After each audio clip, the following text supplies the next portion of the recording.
quite fascinating. Imagine if we could actually really believe that that's possible with everything. Well, can we? It's a question that you guys need to ask yourselves. Isn't it wonderful to be healthy? Because quite often when I see someone on the table who have had such an amazing experience, I remember someone who is here, she walked out of my clinic room and she didn't think what happened was real, so she walked back in and sort of touched the place to see that this place was actually in existence. Okay, it was a bit strange, but you know, she needs to know that something was going on. Next time she came and saw me, this is too good to be true. I can't believe it, I can't believe it, I can't believe it. What's that going to do? Not allow you to believe it, and then the pain all comes back, doesn't it? Makes sense. So it's wonderful to be healthy.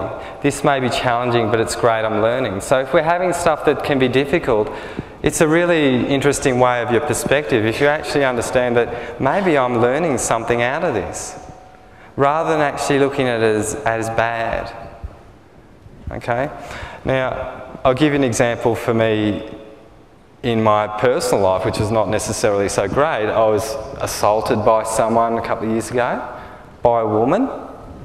And I was on the ground, and what was the first thing that I did? What have I done?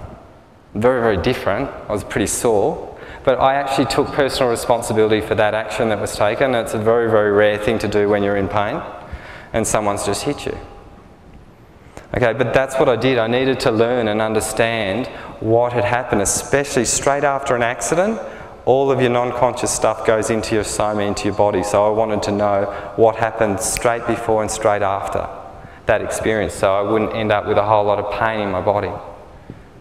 Okay? So I took responsibility for that action.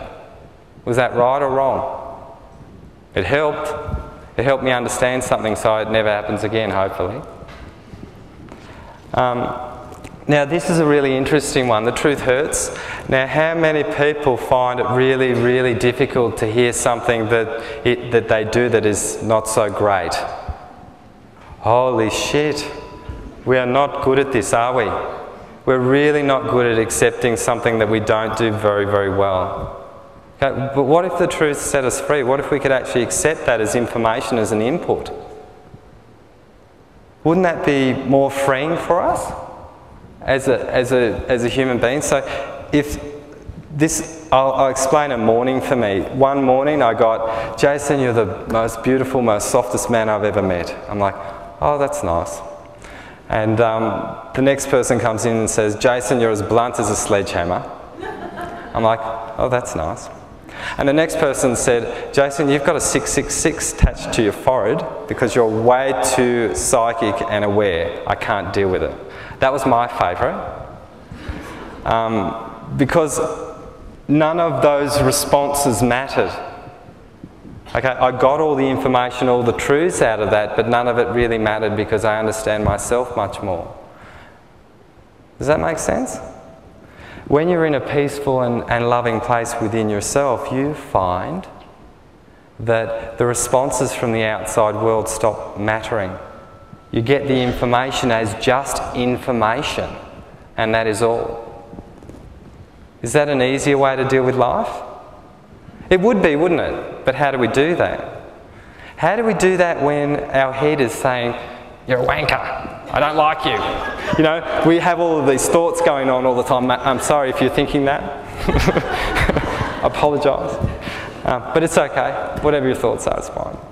So you imagine if all these thoughts are going in your head and you don't know how to stop them. Who does that? Holy shit, everyone in this room probably put their hands up at some stage for doing that. Okay, I've done it.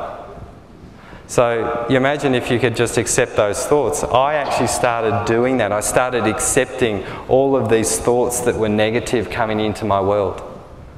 What do you think that did? Stop them in their tracks. Okay, it's a very, very different way of approaching, because what do we most likely do if we think our best friend's an idiot? We don't say a word. And then we say you're a bitch in our head, and we're like, oh, That's not okay. I'm a bad person. We think we're a bad person for thinking these thoughts, but maybe these thoughts are actually orchestrated from the non-conscious mind and they're just programs that are running. And if we accept them, they actually stop being programs running. Does that make sense? The programs just stop running when you accept the thought as a thought and you just bear witness to it. Okay? And that's easy to do because I've done it, I've watched people do it.